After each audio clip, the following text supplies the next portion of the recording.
Hey guys, this is Seatman Sports, and right now I'm joined by Coach Doug Duvall.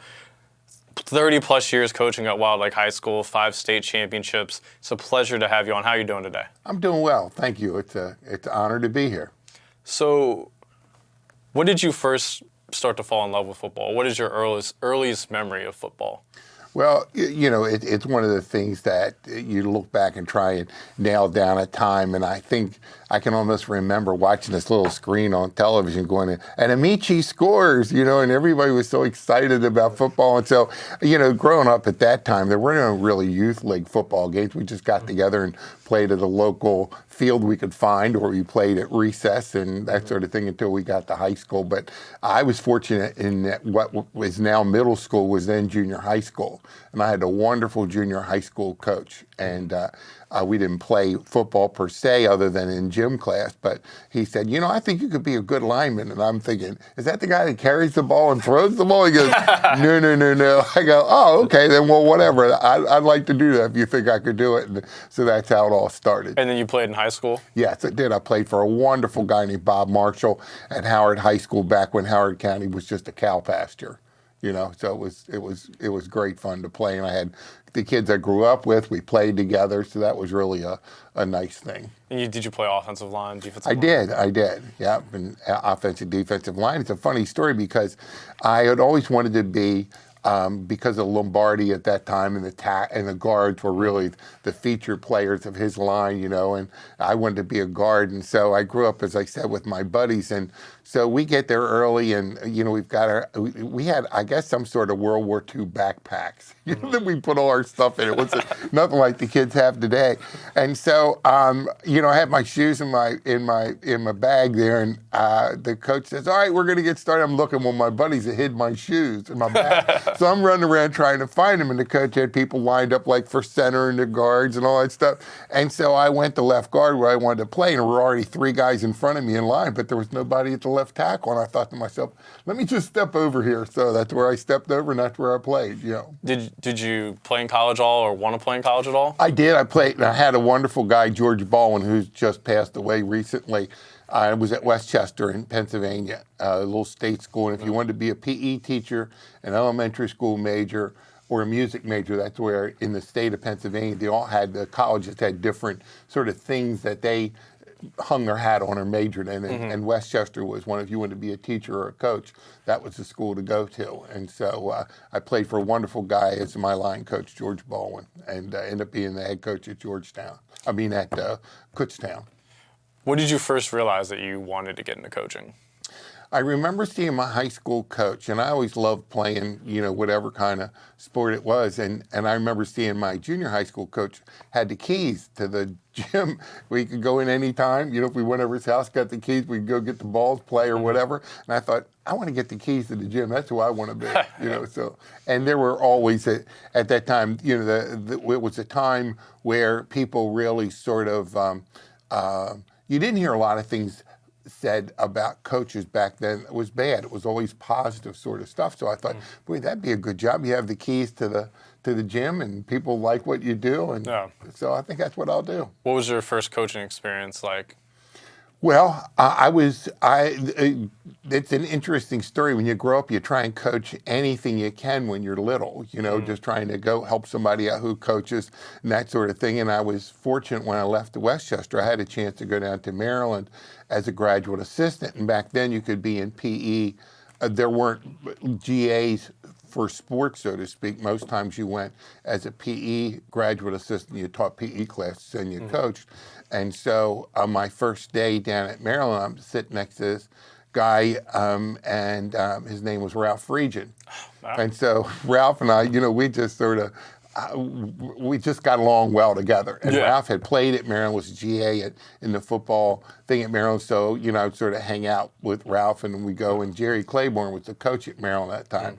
And just a wonderful guy and a great role model and that sort of thing. So I thought, well, I like this. This is what I want to do. And I just wasn't sure what level I wanted to do it on. And so I had a chance to go over to Europe. The Olympics were taking place, and we were able to finagle our way over, and I lectured on American football in the British prisons.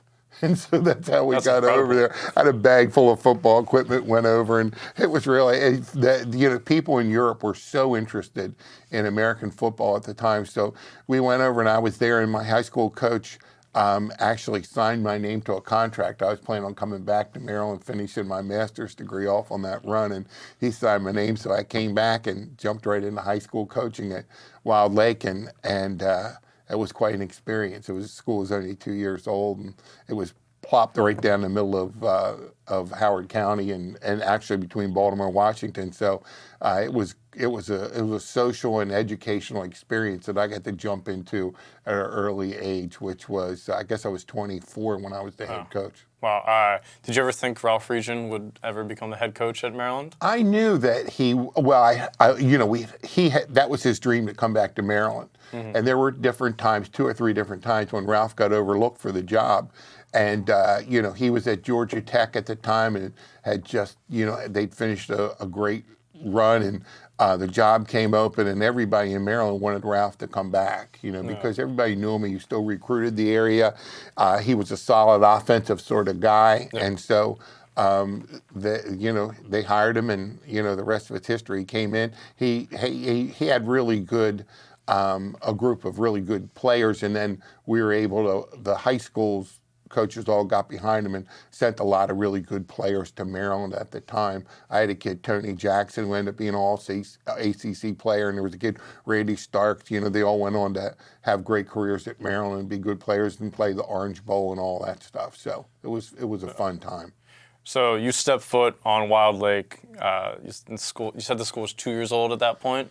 I had, when down at Maryland, Ralph said, listen, I'm going to go out and watch this kid, Steve Brownlee, who's playing for Howard High School. And I'd played at Howard. And he said, well, why don't we go? So we said, okay. So we went, and we're in the stands watching Howard play Wilde Lake.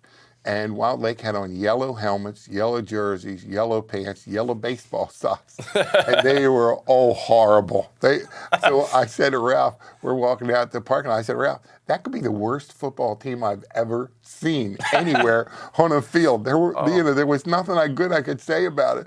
And so lo and behold, next August, I'm standing in Heathrow Airport at the Pan Am ticket counter, and I get paged, and it's Coach Rhodes saying, Doug, I signed your name to a contract to coach. And I'm going, where? It's Wilde Lake. I went, oh no. So that's how it started. But it was a great journey, a great experience. When I first went there, I think the varsity team at the time was going to scrimmage Mount St. Joe the next day. I went there as a track coach and a JV. I didn't know it at the time. I was an assistant coach. I ended up at practice, and they were playing St. Joe, and I thought to myself, this is still the worst football team I've ever seen. I think it was their first year as a varsity team. And so they said, well, what are we going to do about a JV when we got back to school? And I said, JV? I'll be the JV coach. So I went there, and I had the best group of kids. They were just special. And I always remember, I get to see some of them now because their grandchildren are playing in the local youth leagues. And, I realized at that point in time that I knew what the tight end did, and I knew what the right guard and the center and pretty much all the linemen did, but I didn't know what went on behind me most of the time. And so I was fortunate. There were some great coaches. Andy Borland was down at Severna Park. Al Larimore was at Annapolis. These are John Harville was over at Gaithersburg. And all these guys, you just call them and say, listen, Coach, I'd like to sit down and talk. They just open the door for you. You go in and sit down and talk football with them at any time. And I learned a whole lot from those guys. A fellow, Jim Head, was up at Westminster High School. Just great guys who, that's how you learn football, is hang around with people who really know the whole game. Was there anyone in particular who made a big influence on you who was a coach? There was a guy ended up being the general manager for the Colts, and he coached for the Baltimore Colts when they were here. He was the general manager at Indianapolis. And it was a guy, Bob Turpening, and he was the coach at Mount Hebron High School. And he had played for a guy, George Young. And George was the coach at City and played up at Bucknell. And there was that whole sort of coaching fraternity. If you knew one of them, it sort of opened the door for the other guys. And if Bob said to George Young, hey, this guy Doug's a good guy, he wants to learn about football, he's going to wants to really be a football coach, then boy, the door would open right up. You step foot at Wilde Lake. You're coaching a team that you've said is one of the worst teams you've ever seen. When did you start to have success on the field? Well, it's a funny story because one of my assistant coaches who I hired, Joe Russo, who had his own great career in coaching and with the State Coaches Association, I hired him, and he knew about Wilde Lake. And he said, well, how do you think we're going to be? This is the year that after the JV we took over the varsity. I said, I don't think we'll lose a game. He goes, what? I said, listen, I'm telling you, we got great talent coming back. What turned out that we ended up going 9-1, and we lost to Howard High School in a game that we lost in the fourth quarter. It was a great football game. It drew like 5,000 people back then because it was sort of Howard County versus Columbia, which I hated getting caught in the middle of, but it was what it was. But off that team, we had an example. 3 of the kids, one went to West Point, one went to Naval Academy, one went to Air Force Academy, off of one team, And we had just a whole bunch of really great kids, and that really started the program, So once you get it going, then it's easy to keep it going. And I found that I really liked coaching in high school. And so I did it for 10 years, and I wasn't quite sure. I guess I'm about 32, 33 years old and thinking, well, do I want to stay in high school all of my career, or do I want to go to college? And I had a chance to go back to Maryland because our superintendent, the guy Tom Godeke, let me go on sabbatical and made some deals with me where I told him I couldn't afford to go because I'd started the master's, but it was the same way 10 years later because I went into high school and just fell in love with the place and was trying to build a program. So with lock, stock, and barrel, I mean, probably 12, 14 hours a day. And the master's degree just sat where it was. I needed like 3 chapters in a thesis and 2 or 3 courses, and I just couldn't get back. I was married and had a child and the house payments and all that. And so Dr. Godeke said, well, we'll give you half pay. That's how it was getting sabbaticals back then. I said, I can't afford it, but thanks for offering. And so he called me the next day and said, listen, we'll give you full pay for a year. You go down, take a look, see if you want to do that or not. Finish that master's off and start one at Loyola in administration because I think you want to be a principal one day. And I'm thinking to myself, I'll never want to be a principal one day. But anyway, I was fortunate enough to be able to do that. He gave me some projects to work on the side, but the deal was if I didn't come back, I'd have to pay him back half the salary. But when I spent the year there and really looked at football, Bobby Ross had just come back. Ralph was the line coach. And I guess he really was the offensive coordinator for Bobby. And so, as much as I really liked it, it was different than high school. I thought that in high school, I really made a difference in the lives of children. And that's really what I love to do. So, these players are at a hugely critical time in their lives. They're going from young men to men. They're old enough to not necessarily be bossed around all the time. They're going to ask why, but they also are young enough where they still need guidance. How do you balance managing these players, these people, at a time in their lives where it truly is the most critical time? I think if you're honest with yourself and with the players, they sense it. A good friend of mine, Larry Johnson, who's the assistant head coach, defensive line coach for Ohio State, we were talking one time because we used to hang out together.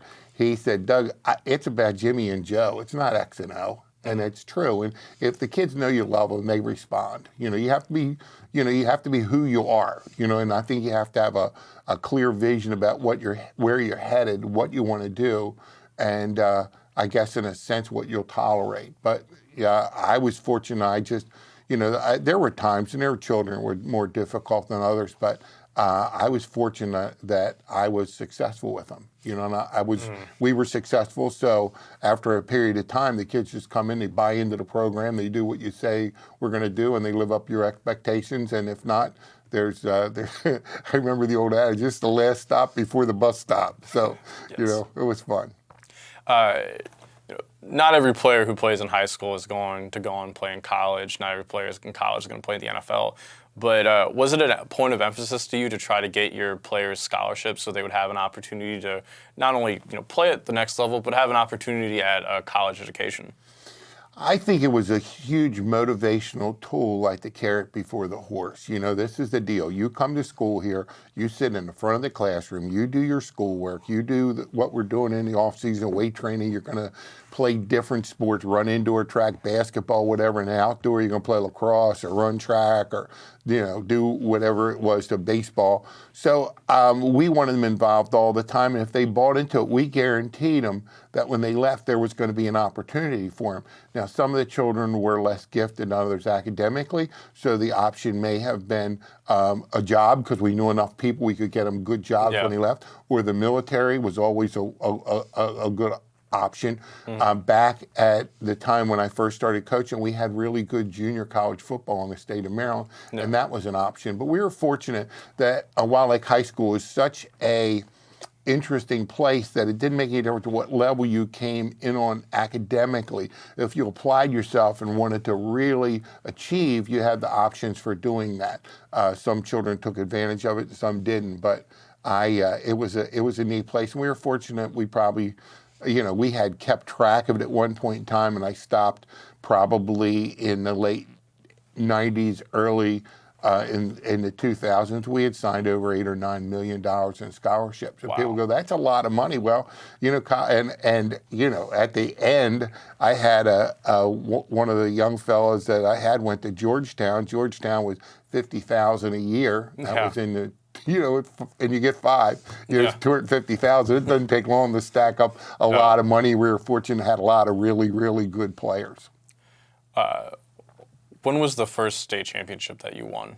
1985. And it was an interesting year because my daughter had gone, you know, to local schools. And so the kids that we won the state championship with, I saw them in the first grade. So I would run the little field days for them and all that stuff. And I was over at the school all the time. So I saw them coming along, and it was great fun to win a state championship. When I first got into coaching, like for instance, there were 3 state levels. You could play A, B, or C, and A being the biggest. And so then they eventually changed it to 3A, 2A, 1A. They just changed the numbers around. But you could only make 4 teams into the state playoffs in one of the categories. So you'd have one from the north, south, east, and west. So you could go 10-0 and sit home, which is very difficult. And in the early years, from I guess the 74 on, we went 9-1 twice and 8-2 3 times and sat home with really good football teams. So it was an interesting time. And so to finally win one in 85 was just incredible. You know, it was such a thrill. Is there something special that you remember about that team? It was the leadership of all the kids. They all bought into it. And we were a good football team. One of the kids, Jack Bradford, ended up going to Maryland and had a good career. And Joe Ellison went to Wake Forest. We had some really good players, but they played so well together as a team. And they had that vision from coming in at 9th grade that that's what they were going to try and do. And fortunately, we were working, our state coach association, get the playoffs expanded. So it went to 8 teams that year from 4, enabled us to get in, or we'd have been sitting home again at 8-2. And we played a team, Allegheny, and Fort Hill and Allegheny are perennial powers from the northern part. And I forget how many state championships they had won at that point in time, because we started championship play in the state in 74. And I think at that time, either one or the other had won 7 of the 10 times, so in that category. So, and they said Allegheny was the best team ever, and they really were very, very talented. And the truth of it is we got lucky and beat them because it was a rainy day. We played at the University of Maryland, and our kids were just on fire. And I think Allegheny came in thinking that they were just going to, well, they had the state championship jackets printed up on the bus. That's how confident they were going to win. And I told our kids in the locker room before we went up, by my count, there were 86 people in the state that thought we could beat Allegheny. You know, and I told them who the 86 people were, not per se, but, you know, pretty much. And you know, because we had some time to burn up. And the kids went out and just played, and we won. And that sort of set the standard for how we were going to be from then on in, you know. Was that first one the most special one, or are they all kind of equal in your eyes? You know, it's like, who's your favorite child? You know, Yeah. But that one's pretty special. And then, we won. We beat a really, really good Damascus team coached by Al Thomas in a state playoff game in '90. It would have been '91, and that was really special because we played as well as we could play. We had really good talent, and it was the same thing for them, and we won in overtime. So. Is there a game in your career that stands out the most to you? Yeah, that would have been the Damascus Gate in Damascus '91 because I love this guy Al Thomas, but at that point in time we were just like this all the time. I mean, in 1991 we scouted them 13 times. We scouted their scrimmages, we scouted, and their guys were doing the same thing to us. So when we went in, that was just the first really great sort of chess game in football where I thought I finally understood the game enough that I could try and I had great assistants too, and they were all had bought in the same way I did. It was the first time that I thought coaching can make a big difference in a game, and I was fortunate that I learned a great deal of football from Al Thomas, just watching him on the tape that we had, shot of each other in practice, and saw, why does he do that? And I'd sit there and watch it over and over again, and so that was a one way you could learn. Did you ever think you'd coach at the same school for over 30 years? Actually, I knew that's what I was going to do in 1982 or 3 because I'd gone on sabbatical to Maryland, had a chance to look at it, and thought, what is it that I want to do? And I love being at Wilde Lake, and but I pretty much knew that that's what I was going to do, and for as long as I could do it. What's special about Wilde Lake to you? I guess it's really the demographics, such a cross section. I used to tell the kids, I didn't care if you came from a 3-car garage house or you came from a house that didn't have a car and nobody there gonna have one. And then all we guaranteed was a level playing field. If you came in and did what you were supposed to do, you would go where you wanted to go. That there were no limitations put on you as a human being. And we had a great cross section of kids, and that in itself enabled us to really the winning in football was it's sort of a byproduct of winning as young people. There was a special place. Schematically, how did you change over the years for what kind of offense you run or formations you run? It's funny because if you talk to people like coaching, they say, he never changed. 3 yards in a cloud of dust. And we did change quite a bit. And there were times when I had really, really good kids could throw the ball. I had a kid, Jimmy Traber, and I think we were throwing the ball 30 sometimes a game back in the late 70s when nobody was throwing the ball. Yeah, of course, no, when I didn't have Jimmy Traber, we went running the ball. And in '85, we won the state championship. We threw one pass and it was a calculated gamble. We thought it was it would be like a punt. We were fourth, and if we threw, they had a defensive back at Allegheny who was a great player, and he went on to play at West Virginia. We thought if we hang that thing up, if we can't catch it, he'll intercept it, and we'll just tackle him. It turned out that was our one pass for the state championship. I think we won 14-6 or something crazy score. Yeah, that's truly incredible. What do you think about the schematic changes, in football, for the spread systems that almost everybody runs now? Well, I went back this past year and coached, and I'd been off for, I guess, 7 years, and I went back and helped coach my grandson's JV football team at Mount Hebron. We end up spread it out, running all over the field and that sort of thing. But we did it basically because we didn't have a tailback. But you look at, the Ravens are a prime example. If you can run the football, and especially if you have a quarterback can run the football, the whole thing is, when you can run the football and you can run it as a quarterback, that's the 12th man. He's the guy you can't account for. Defensively, you lock everything up, you lock down, you go, well, it's 5.5 on this side, 5.5 on that side. When you look at defense and you want to numerically win in the scheme of things. And I love what they're doing because I love when 2 linemen block one guy. Double team. I love down block. I love trap. I love sweep, all that stuff. And that's what the Ravens are about. Option, So early on, we were what they used to call a wing T team. Yeah. Because Westchester, that's what they ran. And it started at Delaware with a guy, Tubby Raymond. But when you look at how the game has, the people who really win they're able to run the football. You've got to be able to run the football. And you can say, well, maybe in the NFL it's different. Well, we just saw that maybe it's not so different. And I think everything in football is a pendulum. People were talking about jet sweep. Well, they were running jet sweep at Wisconsin in the 30s. There's nothing really new in football. There's 11 guys. There's only so much you can do with it, And so, the whole spread sort of thing, it's good. It's nice, and as long as the weather holds up well. Yeah. And it's different on the college level, because you're getting the best players out of high school playing on the college level. In the NFL, you're getting the best players out of there. So if your goal is to be able to throw the ball and catch it, then you're really at the top of the pyramid.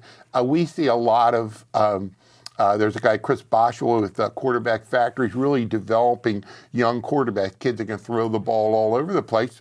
When you look at high school football, some schools are different, but half the time you're teaching your quarterback how to hand the ball off, how to run the ball, how to read defense, how to do all that stuff. And if he can throw, that's good. And if not, you only have so much time. You can teach so many skills, and you sort of adapt your system to the player. In the beginning of the season, when you would look at your teams, did you usually have a pretty good feeling about how good you were going to be going into the year? Sure. We had a policy at Wilde Lake, was a no-cut policy. And so if you were a ninth grader and you wanted to play, you could play. The only reason we would let a child go was out of a safety reason. We just thought that we couldn't really keep them. But at one point in time, we had ninth grade football, too, where we could keep 100 kids if they came out. And we had 900 kids in school. So you figure probably 400 of them were boys, and so we had really good soccer teams and cross country and all that stuff. So kids pretty much knew after the first year or two where they wanted to go and what they wanted to do, So, when the football season was over, we would start weight training on Monday. We would do what we had to do, whether you could do basketball, you could wrestle, which we really encouraged the kids to do. You could do indoor track, but you were going to do something to stay involved, Then in the same thing in the spring, and then we'd start football in the summer. Early on, you couldn't start until August, and then we put in 7-on-7. And the game, when I first started teaching and coaching, you really had June, July, and half of August where you weren't allowed to do anything athletically with the kids. So that was, over time, it changed to where it's a year-round sport now. Are there any particularly special players that you coached at Wilde Lake? And then also who are some of the best players that you coached against in your time? Well, I saw a kid, Tommy Polly, played one time for Dunbar, and he was a great player. Kid Chris Kelly played for Seneca Valley. They were just two of the guys that could take a game over. I was fortunate, and I coached a kid, Brent Guyton, who went out and played at UCLA. And he was being recruited at the same time John Ogden was. And John played down at St. Albans. And I remember seeing John at a track meet, and he was throwing his shot put. And I thought, boy, what a really talented kid. I was fortunate I had really good shot putters. And John stayed after a little bit. He said, Coach, your guys really are good at throwing. He said, I don't know a lot about throwing. So he worked with the kids, and he went from like throwing at 44 foot to throwing at 50 foot in about a half hour. And I thought, but he was recruited out to UCLA, and Coach Donahue came in. And I said to him, Coach, you mean in the whole country, from the West Coast to the East Coast, there's not a better linebacker than my guy, Brent? He goes, Coach, if you notice, I'm sitting here, Joe Paterno's in the hallway. He said, yeah. I said, yeah. And so, and Brent really was a very talented player. I had other players that were just really talented. A kid, Raphael Wall, that rushed for, I guess it was 5,400 yards. And the last 2 years that he played for me, he didn't play in the second half of 5 of the games because we'd be winning 40-0 to halftime, or 35 or 32. And so I wanted all the kids to get a chance to play, and I wanted the other kids on the other team to go home and go, well, how'd you do? Well, we played, while they only beat us by 40 points. So that was a good thing in some years, So, but my guys never said a word about it. They just did what they had to do. And there's so many kids over 37 years that were just incredible kids. There's one funny story when I first got into coaching. I had a kid. We had this old thing called Crowther sled. You know, with 7 pieces of steel and you blocked it. And I had this big old kid. It was my first year as the varsity coach. Well, he went to hit the sled and he missed the pad. He ended up in the middle of the sled. I thought, God, he hit the thing with his head, and I'm trying to get him out of there. And he ended up, his dad said to me, well, why are you punishing Chuck? And I said, well, I'm not punishing Chuck. I like him. He said, well, you know, you make him play center and tight end, and he really should be a wide receiver. I go, I'm thinking, are we talking about the same thing? We got the wrong dad, you know? But anyway, old Chuck, he was one of the kids. I said he went to West Point, and he played center there, and he ended up being an All-American, and he played against Navy, had a nose guard at the time who was an All-American, so the Army-Navy game was the center versus the nose guard, you know? And I think had the rules been different, Chuck could have played in the NFL, but he ended up going to this little company just starting when he finished his military time called Walmart. He was in charge of logistics for him.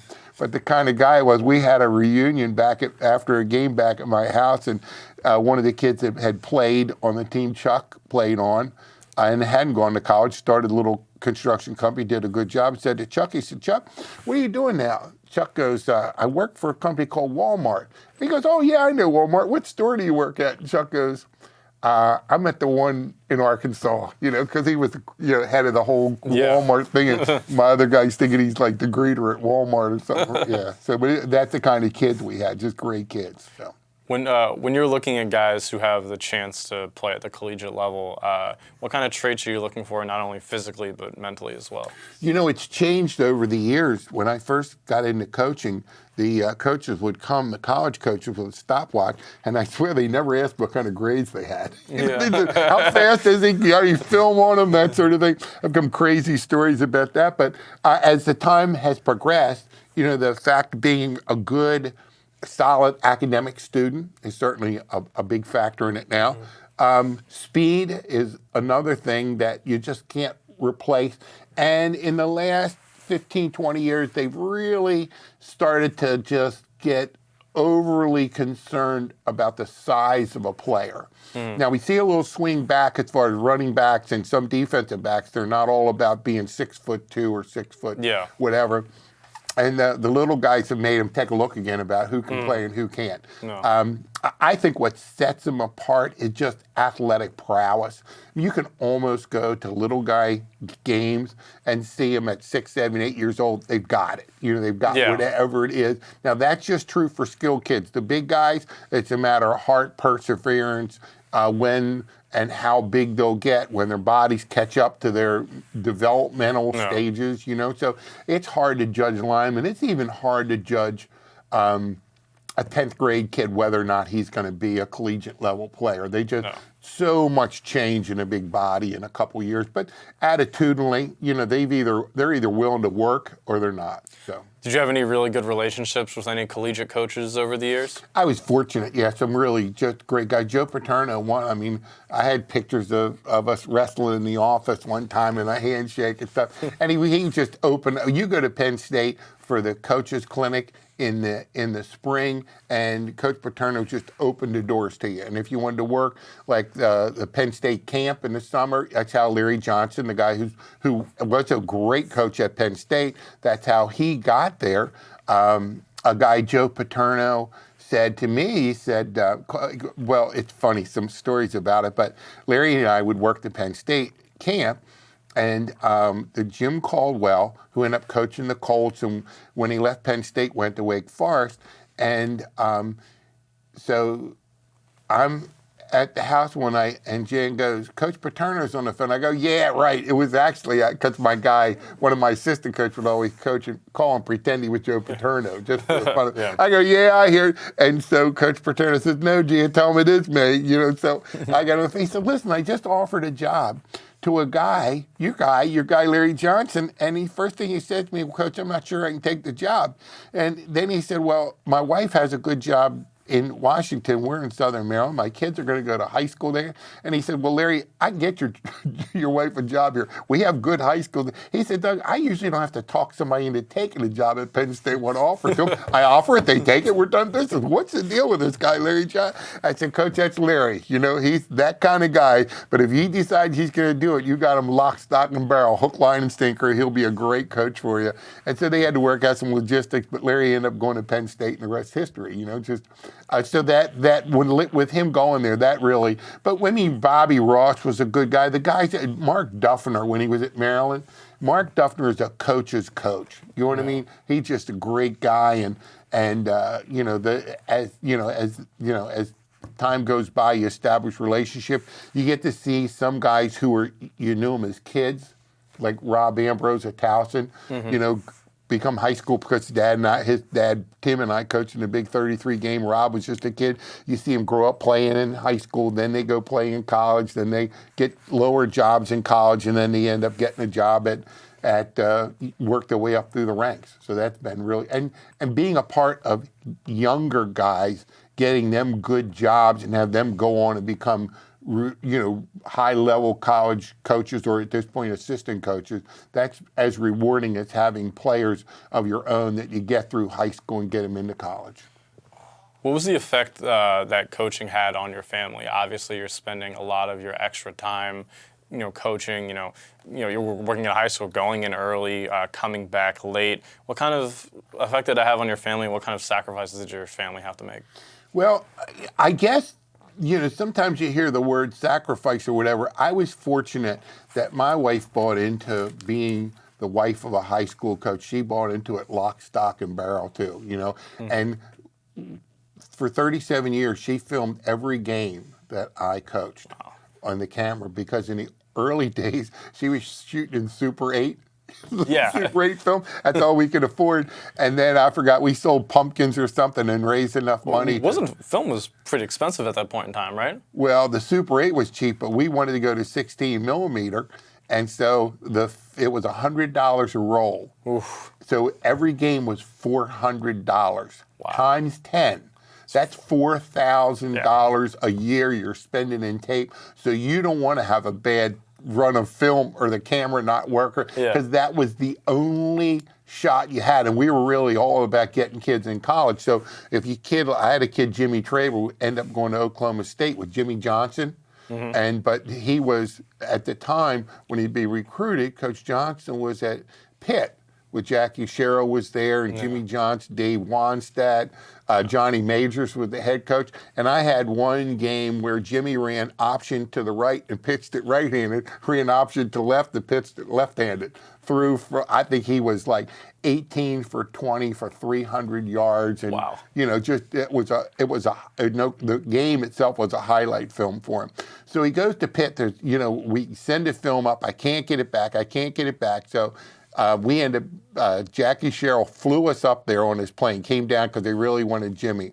So we go up, and they're giving a whole tour thing, and I go in the film room, and I'm looking at the film. They said they're only recruiting 2 quarterbacks, and I was naive enough to believe them, but they did that year. They recruited 2. The other kid, I'm looking at film in the film room. I sneak in, talk to the GA up there. And I said to Jimmy after, I said, this kid they're recruiting, he's pretty good, and he's from Pittsburgh. Jimmy goes, Coach, don't worry, but if I decide to come here, I'll blow his doors off. It was Dan Marino. So he and Dan Marino, they were always back and forth, and so it was a funny. But Jimmy ended up going out to Oklahoma State, and he and Houston Nutt split time out there. But Jimmy really was a baseball player, and ended up playing for the Orioles right after Eddie Murray, and went through the whole thing with Cal and Billy Ripken. I would go to Bluefield, West Virginia, when Cal and those guys were playing AAA baseball. It was funny. So. What do you think about the idea of college athletes being paid? It's something that's highly controversial these days, and you have some sort of connection to that because you were in the high school coaching game.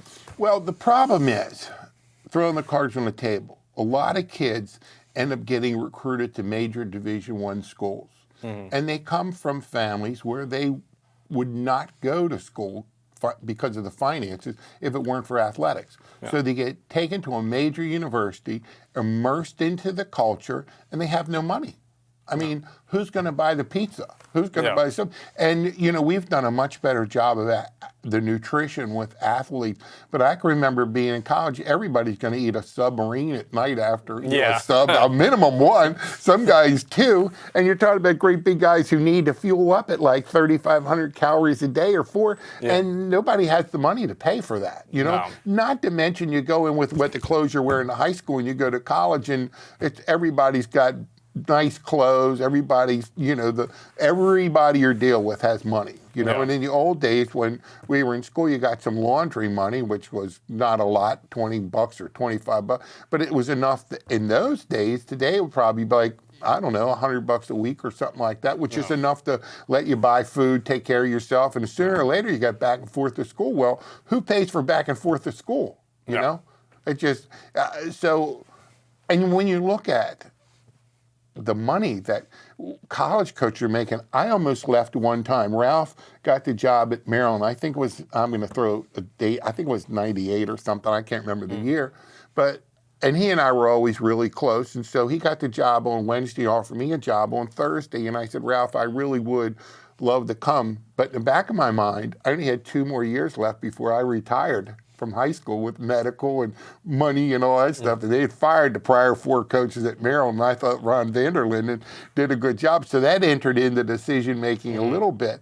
But, I just, kids have to, when they're in school, they need to have some money to operate on. And if they're making the kind of money that people are being paid now, when Ralph offered me the job, I think I was making like $60,000 a year, and most college assistant coaches made like $70,000. But I didn't realize when he offered me the job, it would have paid $120,000. Yeah. Or maybe we wouldn't be having this conversation now.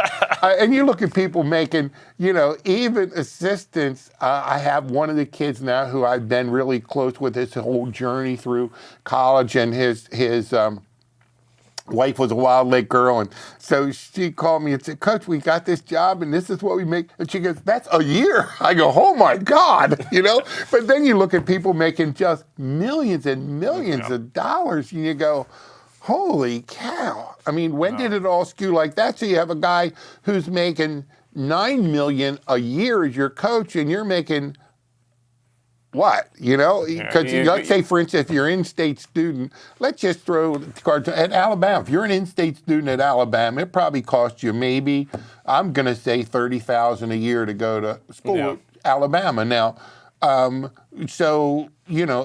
those guys are there to get an education. A lot of them hope and pray that they get taken in the NFL. But as everybody knows, that's such a tight triangle at the very top. But the least of it is they get a good education and prepared after their college career to go out, if they do the right thing, and live in the world as a functioning human being.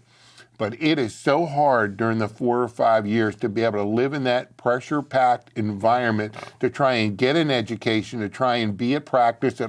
And in the old days, when you played in college, you played for 4 months, and that was it. I mean, you might weight train in the off-season some, but now, it wasn't like it is today. Now it's completely year-round. Oh, it's year-round.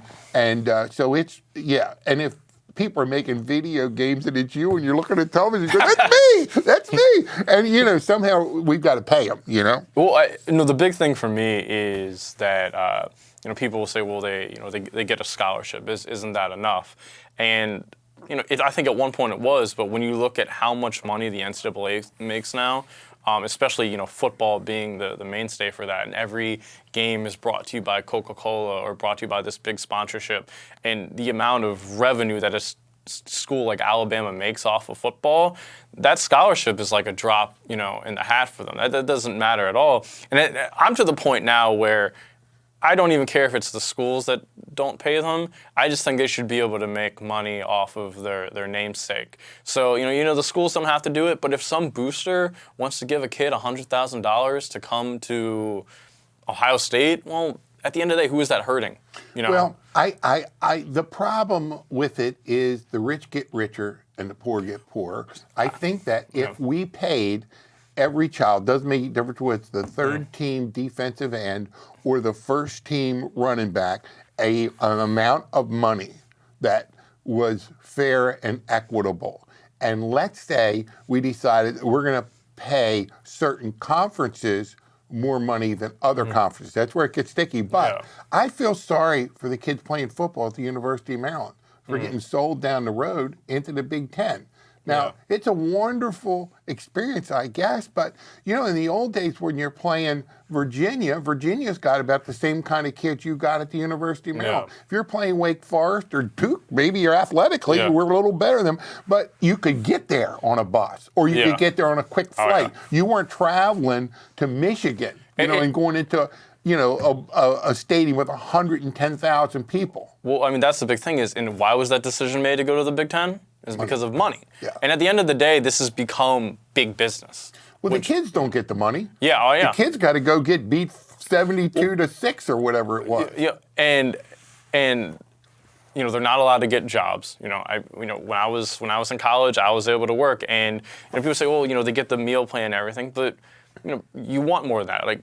I was able to go out with my friends and do stuff. I was able to spend money, go to the movies. I mean, for a lot of these kids, you're right. They don't necessarily have a lot of extra money hanging around, and they're hanging their hopes maybe on NFL dreams, and they have a family behind waiting for them, saying, we need you to make it. And you're right. It's just such a pressurized situation. I feel like especially because guys get suspended over their uncle loaning them some money. Crazy I mean, to me, it's just there has to be a point of there's common sense to it. So I feel like there's a way to figure it out, and I also feel like one of the reasons why is because we put a romanticist on amateurism. And at one point it was like that for the Olympics too, but now we're able to have professionals in the Olympics, and honestly, I still think it's a pretty good sport. So I think, in all honesty, we have to figure out a way. Well, it really is semi-pro football. The year I went on sabbatical at Maryland, a guy called me. His name was Jim Sears, and he owned the Baltimore Eagles, which was like a little franchise thing for the Philadelphia Eagles. And those guys got paid a little bit of money. They work for a living. You know what I mean? That's what they did. But they gave them some money to pay for travel and all that. Wasn't a lot, but it gave them a special sort of feeling. But you look back at the NFL before television money came involved and all that stuff. When I was growing up, those guys all had other jobs. Now, they may have worked for Dryden Oil Company like Jordell Bracer, or you may have had, they owned bowling alleys, or they owned restaurants. People would give their name, Johnny Unitas with the golden arm, you know what I mean? They wanted his name, they wanted him there, but they wanted him because he was a good human being and he was going to be there and that was going to draw people in. But they all had to work for a living, you know what I mean? It wasn't a crazy money like there is now. Well, that's the thing is, in the NCAA especially, I mean, there is just, compared to 50 years ago when something like amateurism made sense, it is the revenue that these schools make off of their football and sometimes their basketball programs as well. Now, there is a point that it does help fuel the other sports as well. I mean, when you have a football program that big, but there's still so much money left over, and the amount of money that boosters give to the school as well, too, that isn't even factored in. I just think there is a way to do it. There is a way to figure it out, and I think we're moving toward that. But the NCAA still seems to do pretty much everything it can to kind of stop that kind of momentum.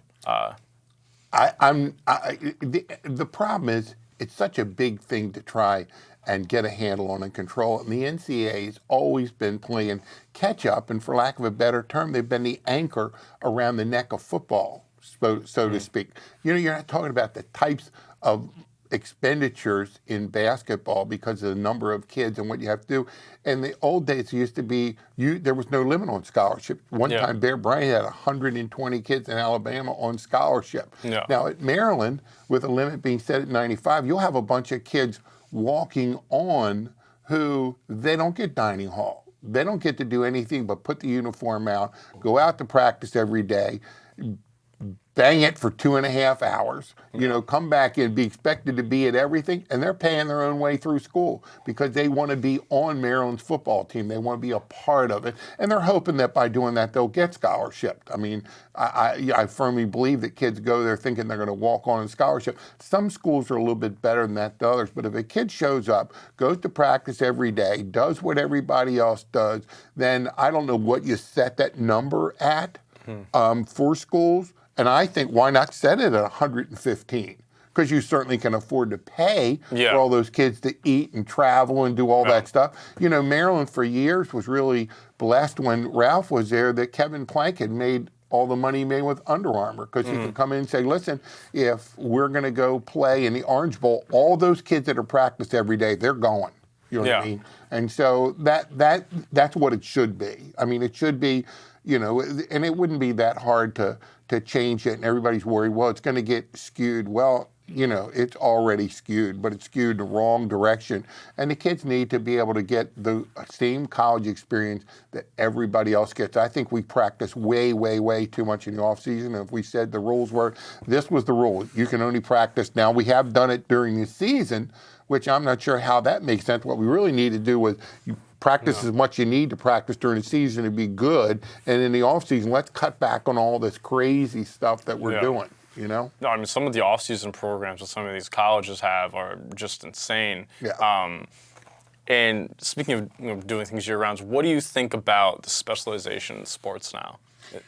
I don't think it's good for high school students. You know, there's all kind of research out there. Everything you see from every place says, you know, kids need to diversify in sport. The problem, too, is we're getting into the sports agency. You know, it was always in basketball, you know, in high school, you know, the really good players, they have their own league. They don't play in high school. But it's starting to work its way in where we have, and I guess the term people use is street agents. I didn't see it when I was actively involved in coaching, but you'll see kids in high school that you know are going to go on and be, you know, the player, and people start, you know, in their ear already about, you represent you, let me show you how to get the college scholarship, let me do all that stuff for you, and the parents buy into it, and they're really just sort of setting it up so down the road they'll get a piece of the pie when the kid goes to the NFL or goes wherever. And some agents do wonderful jobs, do good things, but there's a lot of them out there that are just making a living off of kids. You know, clearly the child's not going to play in the NFL, but they'll talk them into paying them, and you know, that sort of thing. So I don't know. Let's kind of come around back to your time at Wilde Lake, 30 plus years. When did you realize that you might want to retire? And when you came to that realization, was it an emotional one for you? You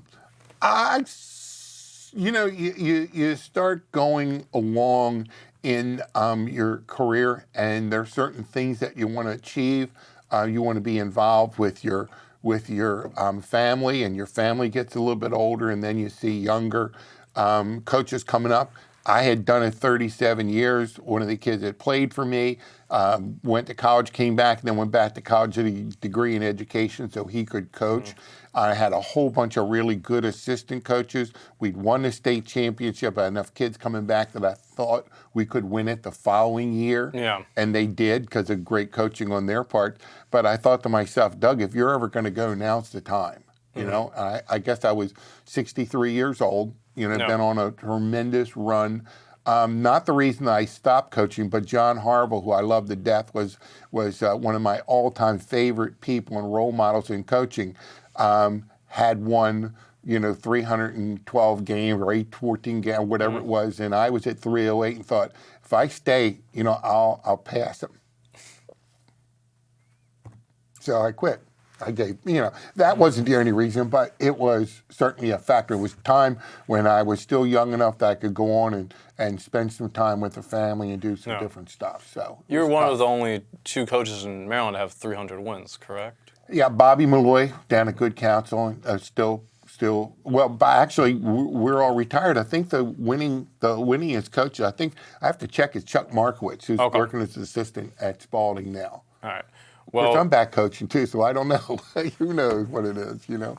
Well, Doug, I can say personally that you're a legend at Wilde Lake. You're admired, revered, great person, and you changed the lives of so many. So I've been honored to have you. Well, thank you so much. I appreciate it. Thank you for coming on with me. Thank you guys for watching. This has been Seatman Sports. Don't forget to subscribe to my channel. Thank you, Doug, for joining me. You guys have a great day, and tune in next time.